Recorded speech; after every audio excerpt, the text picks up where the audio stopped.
Trailblazing feminist author, critic and activist Bell Hooks has died at 69. The prolific and trailblazing author, poet, feminist, cultural critic, and professor Bell Hooks died Wednesday at age 69. Her death was first announced by her niece, Ebony Motley, who said that she had died at home surrounded by family and friends. No cause of death was reported, but Berea College in Kentucky, where Hooks had taught since 2004, said in a press release that she had suffered from an extended illness. Hooks, who preferred to spell her name with no capital letters as a way of de-emphasizing her individual identity, was born Gloria Jean Watkins as the fourth of 7 children in Hopkinsville, Kentucky, on September 25, 1952. Her pen name was a tribute to her maternal great-grandmother, Blair Hooks.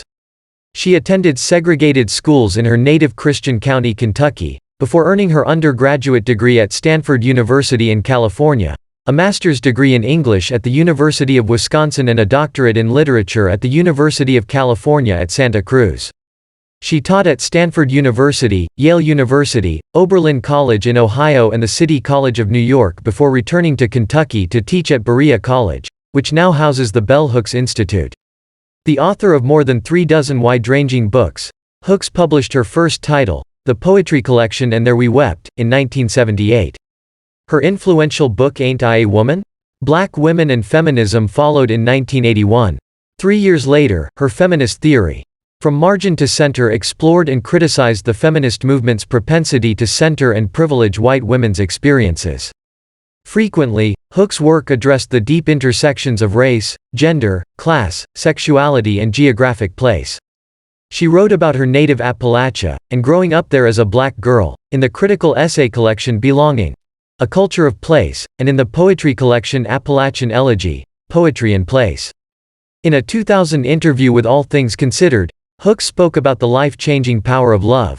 That is, the act of loving, and how love is far broader than romantic sentiment. I'm talking about a love that is transformative, that challenges us in both our private and our civic lives, she said. I'm so moved often when I think of the civil rights movement, because I see it as a great movement for social justice that was rooted in love and that politicized the notion of love, that said, real love will change you. She went on.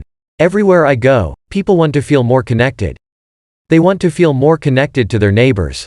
They want to feel more connected to the world.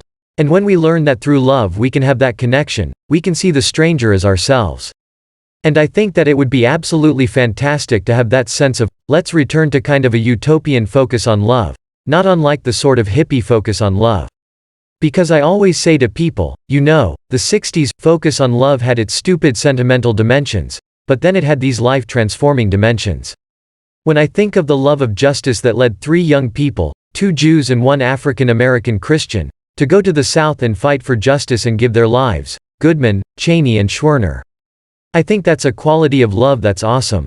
I tell this to young people, you know, that we can love in a deep and profound way that transforms the political world in which we live in.